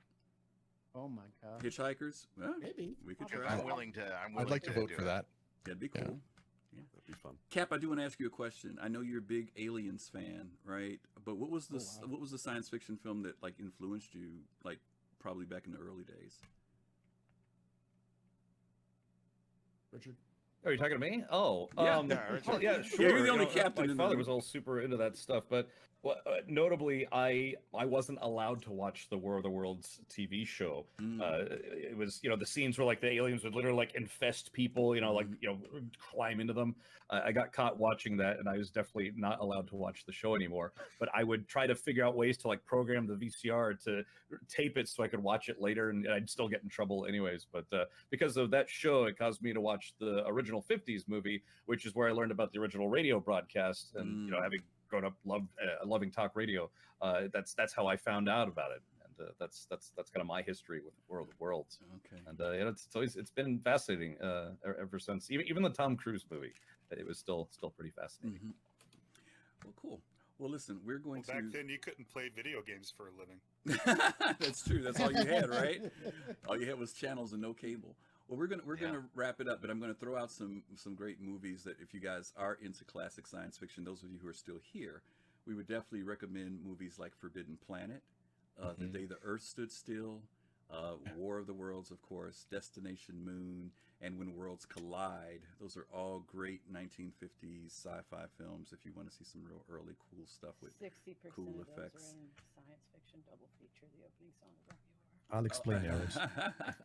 Yeah, can you elucidate? Because I have no idea what you're talking about. Oh, okay. From the Black Lagoon. Well, you're getting into horror. Now you're getting into horror more than science fiction. And then you were born, and what happened next? Yeah. There was a submarine that got lost, and they surfaced in a volcanic island where there were dinosaurs and Nazis. It was a great movie. Yeah. There's a TikTok about it. All right, Well, TikTok about everything. Well, listen, we want to I thank. live in this weird world where I don't know TikTok and I don't know classic sci-fi. That is a weird world. That's a weird world. Well, listen, we want to thank everybody. We want to thank everybody who's here tonight. Disco, generation thank you. shrug, Thank you for stopping in, Disco. We're gonna Clockwork Orange him with all these sci-fi shows. I know that one. I get that reference. This is an unruly crowd. All right, Captain America. Thank you, Disco, Go ahead, for coming girlfriend. tonight. Thank you, everyone, for your talents and time. And thank you guys for the donations for St. Jude's Hospital. Yes. I'm sure we're going to get a few more in because I haven't put my 2 cents in the pot yet. But again, if I'm hitting our last total, we made just a little bit more. $1,642 for St. Jude's. So thank you guys. nice work. Nice. Money. So thank Nice you guys touch. so much. And That'd be tea. Yep, everybody have a great Best community Halloween. ever. Those of you who want to go out and watch Mandalorian, which I'm about to do with my daughters, go enjoy it, and we'll see you guys in the verse. Love, peace, and soul. You guys take care. Thanks again for Cheers, everything. everyone. Good night. Fun journey. Good night. See you Happy guys. Halloween. And don't forget to set Happy your clock Halloween. back on Sunday.